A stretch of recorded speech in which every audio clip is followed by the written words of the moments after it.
अस्सलाम वालेकुम। गपशप विद अरूज के साथ मैं हूं अरूज मलिक। यकीनन आप सब खैरियत से होंगे व्यूअर्स। आजकल अगर डाइट की बात की जाए, हम क्या खुराक इनटेक करते हैं, हमें शायद सिर्फ ये होता है कि हमारा पेट भर जाए। हम ये नहीं देखते कि वो खुराक हमें हमारी सेहत को किस तरह से मुतासिर कर रही है। इसी हवाले से हमारे साथ मौजूद है इरम मुश्ताक, जो कि न्यूट्रिशनिस्ट हैं। आइए उनसे बात करते हैं और जानने की कोशिश करते हैं कि क्या खुराक से हम अपनी मेडिसिन से छुटकारा पा सकते हैं, क्योंकि पीसीओएस एक ऐसा मसला है, ऐसा एक हॉट टॉपिक मैं उसको कहूंगी कि हर दूसरे घर में जो है खवातीन पीसीओएस का शिकार रहती हैं, बांझपन का शिकार रहती हैं।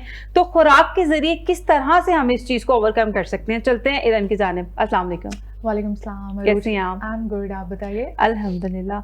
अच्छा इरम, पीसीओएस की जितनी बात कर ली जाए उतनी ही कम लगती है। अलामात चेंज हो जाती हैं, जैसे विंटर है, शदीद सर्दी में जो है मंथली सर्कल डिस्टर्ब हो जाता है। तो क्या हमें डाइट इनटेक करनी चाहिए? क्या ऐसी चीजें हमें खानी चाहिए कि हम सेहतमंद रहें? अच्छा, पहले तो मैं ये देखना चाहिए कि आजकल पीसीओएस इतना ज्यादा क्यों हो गया। डेफिनेटली पहले भी स्टार्ट से ही हमारी जो माएँ हैं, डेफिनेटली उनको भी मंथली साइकिल भी आता था, लेकिन पीसीओएस का कभी इशू नहीं होता था।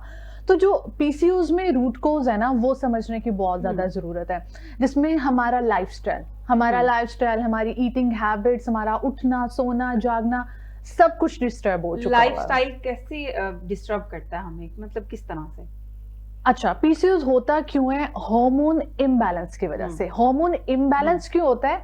जब हमने अपना लाइफस्टाइल जो है वो इम्बैलेंस कर देते हैं, ठीक है, जिसमें हम खाना खा रहे हैं लेकिन हमें जिन न्यूट्रिएंट की, मैक्रो और माइक्रो न्यूट्रिएंट की जरूरत है, हम उनको नहीं लेते, ठीक है। फिर एक खाना खाने का जो प्रॉपर टाइम है, हम उस टाइम पे खाना नहीं खाते, और समटाइम्स हम बहुत ज्यादा लेट नाइट खा रहे होते हैं, लेट सो रहे होते हैं। टाइम पे खाना खाने की, तो मेरा ख्याल है कि अब तो कोई भी टाइम पे खाना नहीं खाता। कोई वक्त मुकर्रर नहीं है कि अच्छा इस टाइम खाना खाना। मतलब शादियों पे खाना जो है वो 9 बजे खुलता है, बाकी जगहों पे इंसान अपनी मर्जी से खाता नहीं। अब देखिए, जैसे 9 to 5 जॉब वाले लोग हैं, ठीक है, उनका हार्डली जो डिनर होता है ना वो डिले होता है, बट अब देखिए उनके एक टाइम पे ब्रेक होती है, ठीक है, ब्रेकफास्ट भी जो है वो सुबह टाइम पे करके जाते हैं, ब्रेक उनकी उसी, तो टाइम अभी भी बहुत अच्छे से मैनेज हो जाता है। स्पेसिफिकली 9 to 5 जॉब वाली जो फीमेल्स हैं, उनको लगता है कि पीसीओएस मैनेज करना बहुत मुश्किल है क्योंकि उनके पास टाइम नहीं है, बट उनके लिए बहुत ईजी है क्योंकि उनका एक सिस्टम तो पहले ही डेवलप हुआ है। बट अब उनको का चाहिए होता है, उनको गाइडलाइन चाहिए होती है। ओके, सिस्टम के साथ हम कैसे उसको बेस्ट वे में लेके चलें कि हमारा पीसीओएस रिवर्स हो जाए, और उसके साथ जितने भी इश्यूज हैं वो सब जो हैं आहिस्ता आहिस्ता साथ रिवर्स हो जाता है। क्योंकि कहा जाता है कि अगर पीसीओएस का कोई पेशेंट है तो सारी जिंदगी ये मर्ज आपकी जान नहीं छोड़ता। नहीं, ऐसा बिल्कुल भी नहीं है कि सारी जिंदगी जान नहीं छोड़ता। देखिए, बड़े से बड़ा मर्ज सारी जिंदगी के लिए नहीं आता।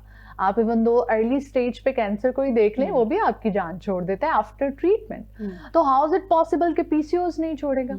ठीक है, तो ये एक मिथ है, ठीक है। पीसीओएस की एक सिम्टम्स क्या सिर्फ मोटापा जो है वो आप पे आशिक हो जाता है, आप मोटे होना शुरू हो जाते हैं, वेट कम नहीं होता? क्या अलामात क्या जाहिर होती हैं? अच्छा, अभी इरेगुलर साइकिल, ठीक है, उसके अलावा बहुत ज्यादा से, अच्छा मैं एक उसके अलावा एक्ने आ जाती है, हेयर फॉल आ जाता है इरेगुलर साइकिल के साथ। वजन आप कम करने की कोशिश कर रहे होते लेकिन कम नहीं होता है। और मैं हमेशा एक बात करती हूँ फीमेल से कि पीसीओएस से आपकी हेल्थ नहीं, आपके रिश्ते भी खराब होते हैं। वो कैसे? होता है? क्योंकि देखिए, हम लोग जो हैं अपने मूड स्विंग्स बहुत ज्यादा होते हैं पीसीओएस में, जिनको हम एड्रेस ही नहीं करते। इवेंचुअली मैरिड फीमेल्स और अनमैरिड भी जो होती हैं, वो कहती हैं समटाइम्स कुछ एंगर इश्यूज आ जाते हैं, रिएक्शन ऐसे होते हैं, और वो जब बाद में उनको, मेरे पास काफी फीमेल्स आती हैं, इवेंचुअली वो है ह्यूमन बीइंग, बट वो जो रिएक्शन होते हैं ना बहुत एक्सट्रीम होते हैं, और उनको बाद में समझ लगती है कि ये हमने बोला, ये हमने कहा, हमने ऐसे करना नहीं था, ये हो गया। कैसी रिएक्शन होते हैं? गुस्सा बहुत ज्यादा आता है। गुस्सा बहुत ज्यादा। मैरिड की बात कर रहे हैं, अनमैरिड की कर रहे हैं? दोनों की कर रहे हैं। पीसीओएस जिसमें है उसमें ये इशू है। आप रोने का जो है। मैरिड खवातीन हैं उन्हें पीसीओएस का मसला है, एंगर इश्यूज हैं, मूड स्विंग्स बहुत ज्यादा होते हैं, तो वो मर्द हजरात को कोई मैसेज देना चाहेंगी आपके, वो थोड़ा सा ख्याल कर लें?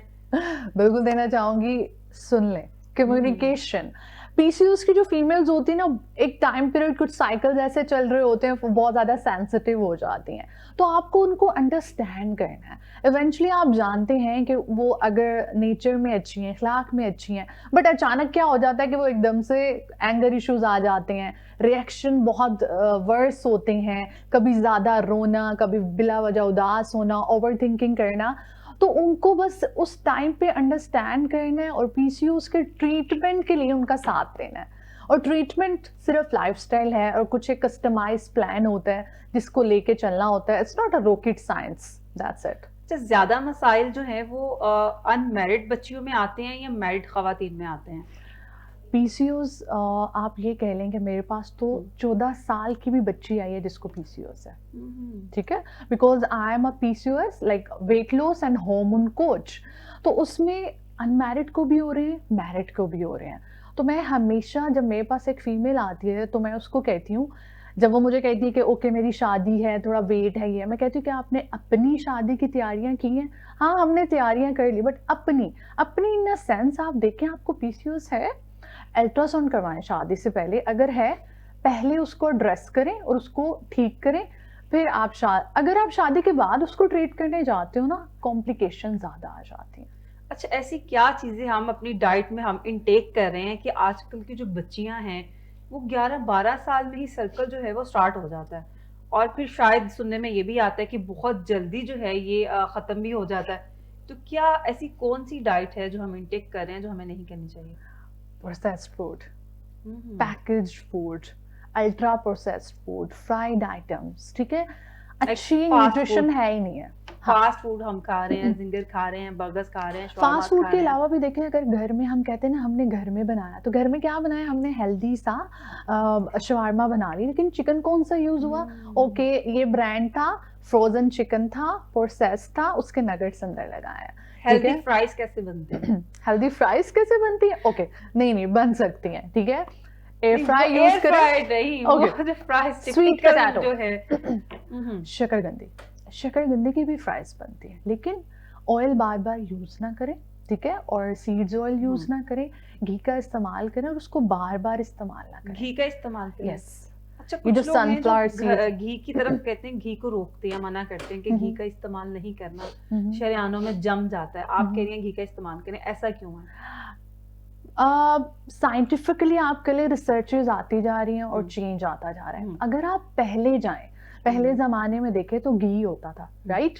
ऑयल अब आए हैं। घी तो वो चर्बी वाला घी होता था ना, वो घी चर्बी वाला इन अ सेंस देसी घी होता था, ठीक है, घी चर्बी वाला नहीं, आई एम चर्बी टॉकिंग वाला अबाउट द देसी घी, ओके, पाम ऑयल भी नहीं, कोकोनट ऑयल हो गया, ठीक है, ये अच्छे होते हैं, जैतून का ऑयल हो गया, ये बेस्ट है।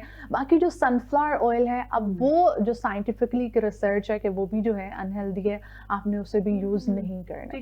ऑयल कौन सा यूज करना चाहिए? आप जैतून का तेल यूज कर सकते हैं, ठीक है, या आप कम मिकदार में देसी घी का इस्तेमाल कर सकते हैं। इरम, ये दोनों चीजें जो है ना, ये गरीब आदमी की पहुंच से बहुत दूर हैं। हम बात कर रहे हैं आम तबके की, अपने जैसे लोगों की, तो देसी घी भी अफोर्ड नहीं हो सकता और जैतून का तेल भी हम अफोर्ड नहीं कर सकते, तो फिर क्या खाना ना खाएं? इस सूरत में है कि देखें, जो ऑयल का पैकेट है ना, जो घी का, आई थिंक सो उसमें थोड़ा ही फर्क है, तो आप क्या करें, इस्तेमाल कम करते, ये तो हम कर ही सकते हैं ना। लेकिन लाहौरी हो या पाकिस्तानी हो और तरी वाला खाना ना खाएं, ऐसा कैसे हो सकता है? अच्छा इरम, हम बात कर रहे हैं आम तबके की, अपने जैसे लोगों की, तो ना देसी घी अफोर्ड किया जा सकता है, ना जैतून का तेल अफोर्ड किया जा सकता है, तो फिर खाना ना खाएं?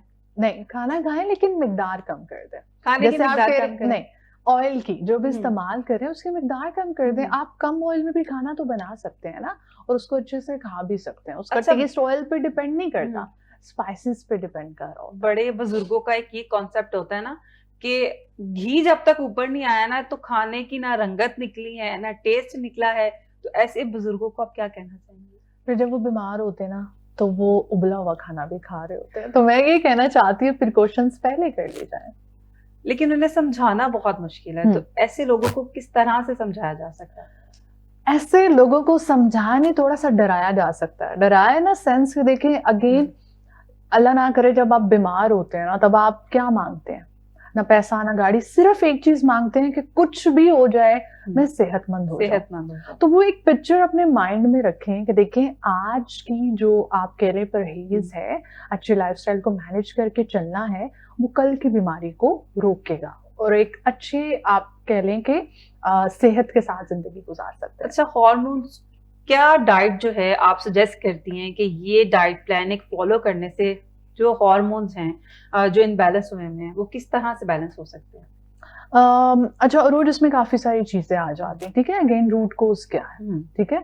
फर्स्ट ऑफ ऑल हम वो देखेंगे, फॉर एग्जाम्पल अगर किसी का रूट कोज है कि इंसुलिन रेजिस्टेंस की वजह से कुछ मामलात, हार्मोन या कुछ चीजें खराब हो रही हैं, तो हम क्या करेंगे कि लो ग्लाइसेमिक इंडेक्स वाले फूड इंट्रोड्यूस करेंगे।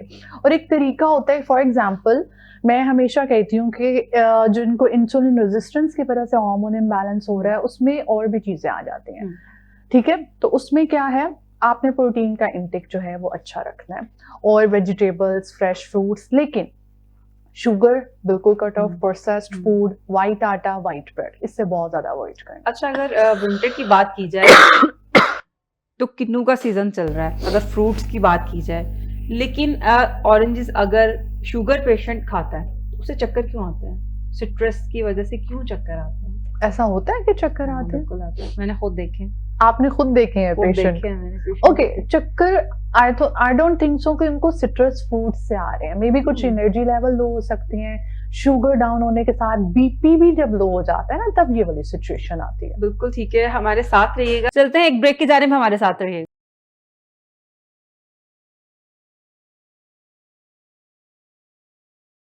वेलकम बैक नाजरीन, आप देख रहे हैं गपशप विद अरूज मलिक। हमारे साथ मौजूद है इरम मुश्ताक। हम बात कर रहे हैं, अवेयर करने की कोशिश कर रहे हैं, इसमें जितनी भी बात कर लें कि अपनी खुराक जो है बेहतर करनी चाहिए। अगर हमारी खुराक बेहतर होगी तो हम बहुत सी बीमारियों से बच सकते हैं। तो इरम, आपकी खुराक अच्छी है? मेरी खुराक अल्हम्दुलिल्लाह, मैं बहुत ज्यादा कोशिश करती हूँ, देखिए परफेक्शन की तरफ ना जाएं, ट्राई करते रहें कि आपका तीनों जो मील है वो, मैं कहती हूँ 80-20 का रोल रखें। 80% लगा इरम कहने लगी मैं बहुत ज्यादा खाती हूँ। हाँ, आई एम फूडी। फिर जाता कहाँ मैं फूडी हूँ। वो कौन सा ऐसा खाना बना रखा है छुपा के? अच्छा, बहुत साल हो गए मैंने खुद को इसी तरह देखा है, ठीक है। मेरा वेट लाइक 55 से 57 तक जाता है और 55-57 इसी के राउंड अबाउट जो है वो चलता रहता है। अगर मैं सिंपल से आपको चीज बताऊं अपने से रिलेटेड, मैं क्या फॉलो करती हूँ, हमें सुनना में भी बताया गया एक इस्लामी तरीका भी, वो सिर्फ एक इस्लामी तरीका नहीं था जिससे आपने खाना पीना, एक्चुअली आपका वेट उससे ज्यादा नहीं होता, ठीक है। वो क्या है कि आपने पेट भर के नहीं खाना, आपने चबा चबा कर खाना है अच्छे से, और दूसरी चीज टाइम पे खाना है, और दूसरी चीज जो है वो पानी का ख्याल रखना है कि आप अगर पहले पी रहे हैं या थोड़ा सा खाने के सेंटर में और बाद में पानी नहीं पीना। लिटरली मैं यही चीजें फॉलो करती आ रही हूँ। अच्छा, पानी का जिक्र हुआ है क्योंकि सर्दियां चल रही हैं और पानी से जो है वो काफी खौफ ही आता है पीने से भी और इस्तेमाल करने से भी। तो ऐसे लोगों को क्या सजेस्ट करेंगी, क्या मैसेज कन्वे करेंगी कि अगर पानी ज्यादा नहीं पिया जा रहा तो पानी को किस तरह से इंटेक किया जा सकता है? पानी तो देखें, जो आपके बॉडी के जितने भी मैकेनिज्म है ना, जिस तरह वो समर में हो रहे थे वो उसी तरह विंटर में होने हैं। ऐसा नहीं है कि कुछ मैकेनिज्म रुक जाने हैं, तो पानी की जरूरत है। बॉडी का 70 to 80% तो वाटर है, और जब हम विंटर में वाटर इनटेक कम कर देते हैं ना तो बहुत ज्यादा मसले आते हैं। अब इसको मैनेज कैसे करना है? सिंपल सी चीज, सबसे पहले ना आप उठते ही अपना जो पहला जो ब्रेवरेजेस है ना, वो नीम गर्म पानी हो, वो नीम गर्म हो या उबलता हुआ पानी? नहीं, ल्यूकम वाटर। लेकिन अगेन वो सिंपल ना हो, आप क्या करें, किसी भी एक इन्फ्यूज वाटर से अपनी सुबह का स्टार्ट करें। फॉर एग्जाम्पल जीरे का पानी, ठीक है, लेमन एक स्क्वीज कर दिया गर्म पानी में, ठीक है, और इसके अलावा जिंजर वाटर। इससे क्या होगा, आपका मेटाबॉलिज्म ठीक रहेगा, आपके जो है इन्फ्लेमेशन, जिंजर एंटी इन्फ्लामेटरी भी है, एंटी फंगल भी है, इन्फेक्शन कम से कम होंगे। और सर्दियों में क्या होता है, थ्रोट इन्फेक्शन, तो आप उससे भी बचे रहेंगे जब आप हनी प्लस जिंजर का उठते ही कहवा पियेंगे और फिर अपना नाश्ता करेंगे, तो आपके लिए तो ये बेस्ट है। जब कहवे की बात हुई है तो क्या बच्चों को भी हम ये कहवा दे सकते हैं? छोटे बच्चे जो बहुत दूध पीते बच्चे हैं। नहीं, हम उनको ये बिल्कुल कहवा नहीं दे सकते, लेकिन हाँ उनके पानी का हमने ख्याल रखना है, ठीक है। लेकिन कहवा ऐसा उनको नहीं, उसमें क्या कर सकते हैं, हम उनको हनी वाटर दे सकते हैं। Honey water is good for them. अच्छा, कुछ माए ये भी कॉन्सेप्ट होता है ना कि दूध पी लिया, पानी की क्या जरूरत है, तो पानी की कमी पानी ही पूरी करेगा या दूध भी कर सकता है? नहीं, पानी की कमी पानी ही पूरी करता है। मैंने जिस इन्फ्यूज्ड वाटर की भी बात की है ना, वो अलहदा से है। जैसे कि आपका एक है कि हम फिर पूरे दिन में कैसे ख्याल रखें पानी का। आप सिंपल से स्टेप्स करें, सुबह उठते 1 ग्लास वो पी लिया, फिर ब्रेकफास्ट से पहले 1 ग्लास पी लीजिए, 2 ग्लास हो गए, ठीक है। ब्रेकफास्ट के कुछ टाइम बाद 1 ग्लास, 3 ग्लास। फिर जब आपने खाने खाने का टाइम हुआ ना, ट्राई करें 2 ग्लास पानी खाना खाने से पहले कुछ टाइम पहले पी लें। उससे क्या होगा, अगर आपको ओवर ईटिंग की आदत है ना, तो पानी पी लेंगे वो थोड़ा हो जाएगा। और स्पेसिफिकली जो लोग चाय बहुत ज्यादा पीते हैं और कहते हैं कि हमें चाय पीने के बाद तजाबियत होती है, कुछ भी होता है, तो मैं सजेस्ट करती हूँ चाय तो पीनी है उन्होंने, पहले तो चाय की तो बहुत जरूरी है। क्वांटिटी कम करें, लेकिन उसके साथ क्या करें, चाय से पहले 2 ग्लास पानी पिए। फिर जो आप चाय पीते हैं ना, उसको डाइल्यूट कर लेता है। एटलीस्ट 15 मिनट्स पहले भी आप पी लें, या आप 10 मिनट पहले 1 ग्लास पी लें, फिर 10 मिनट बाद, फिर एक्चुअली लिक्विड भी गया और आपके स्टमक, और फिर चाय भी चलेगी, तो एक डाइल्यूशन वाला प्रोसेस हो जाता है। अच्छा, ये भी एक रेमेडी चलती है ना कि अगर बच्चों को कफ है, फ्लू है, जुकाम है, तो शहद में काली मिर्चें जो हैं वो डाल के रात को खिला दें। हाँ, या एक सुहागा जो है वो आप उस बच्चों को जो है शहद में डाल के खिलाएं। तो क्या आप मानती हैं कि चीजें इफेक्टिव हैं, असर करती हैं? हाँ, देखिए प्रॉपर्टीज जो है ना हनी की और ब्लैक पेपर की, वो कहाँ है, हनी एंटी बैक्टीरियल है, एंटी फंगल है, एंटी इन्फ्लामेटरी है। अगर हम देखें तो थ्रोट इन्फेक्शन, क्या इन्फेक्शन आ गया, इन्फ्लामेशन भी होती है, इरिटेशन भी होती है।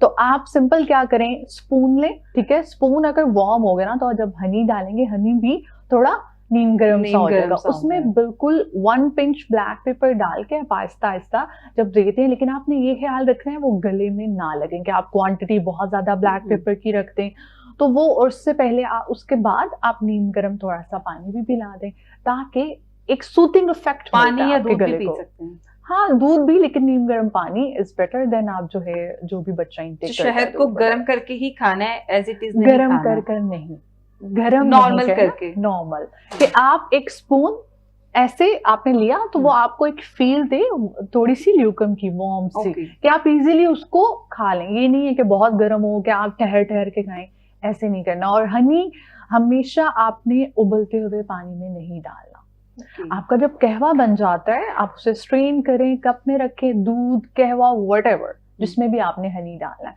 अपने पोरिज में भी डालना है। तो जब वो खाने के काबिल हो जाए ना, आप तब हनी डालें। इसी तरह लेमन है, लास्ट में आपने हनी ऐड करना है। इनसे अगर आप बहुत उबलते हुए पानी में डालते हैं, उबलती हुई कोई भी गर्म चीज में डालते हैं, इनकी प्रॉपर्टीज चेंज हो जाती हैं। आपने कभी ये देखा है कि हनी पक रहा है किसी चीज में? हमारी कोई रेसिपी नहीं है कि जो उसमें हनी को हम पकाते हैं, तो हनी खुद बताता है कि मैं पकने वाली चीज नहीं हूँ। बिल्कुल इस तरह लेमन है, आपने देखा होगा हमने लेमन को किसी भी खाने में नहीं पकाया कभी, राइट? तो लेमन की प्रॉपर्टीज भी यही है कि उसे इस तरह नहीं यूज करना, बिल्कुल उससे पहले के पीने के काबिल है ल्यूकम है, तब आप लेमन डालें किसी भी चीज। अच्छा इरम, ये बताइएगा कि सोशल मीडिया पे बहुत सी ऐसी वीडियोस जो है वो चल रही होती हैं कि फलानी चीज खाने से, ये फूड खाने से या ये बीज खाने से जो है बांझपन का इलाज हो जाता है, औलाद की नेमत से आप अल्लाह ताला नवाजते हैं। तो क्या ऐसी कोई चीजें हैं जो खाने से वाकई में औलाद जो है वो मिल जाती है? अच्छा रोज देखें, हम लोग क्या करते हैं, सिस्टम को, प्रॉपर प्लान को फॉलो नहीं करते। एक रेमेडी यहाँ से पकड़ी, एक वहां से पकड़ी, ओके, लेकिन हमें फर्क नहीं पड़ा, ठीक है। अब फॉर एग्जांपल आपने सीड्स की बात की, सीड साइक्लिंग है, उसके अलावा सीड्स हैं जो पंपकिन सीड्स हैं। समटाइम्स फीमेल क्यों नहीं कंसीव कर रही, ये जानना तो जरूरी है ना। पीसीओएस की वजह से, ओवरवेट की वजह से, थायराइड की वजह से, किस वजह से? लेकिन आजकल किस वजह से नहीं, मेन कॉज जो है, आप क्या अगर नंबरिंग करेंगी तो सब नंबर 1 पे कौन सी कॉज है जिसकी वजह से कंसीव नहीं कर पा रहे? पीसीओएस। इसकी रेशो बहुत ज्यादा तेजी से बढ़ती जा रही है। अगेन चीजें वही है, एनवायरमेंट देखें, पोल्यूशन भी आ गया। अब फूड के साथ साथ स्ट्रेस, बिलावजह का स्ट्रेस भी तो होता है ना, हम लोग पैनिक हो जाते हैं कुछ चीजें करने में। उम्मीदें ज्यादा लगा के फिर हम स्ट्रेस में मुब्तला हो जाते हैं। बहुत शुक्रिया इरा मुश्ताक हमारे साथ मौजूद थी। Thank you हमने so कोशिश की अवेयर करने की कि सर्दियों में हमें क्या खाना है। बीमारियां वही हैं, बदल बदल के आती हैं, मौसम बदलते हैं, बीमारियां कुछ हद तक बदलती हैं, लेकिन खुराक हमने किस तरह, खुराक के जरिए किस तरह खुद को मेंटेन रखना है ताकि बीमारियों से बचा जा सके। चलते हैं एक ब्रेक की जा रहे हैं, हमारे साथ रहिएगा।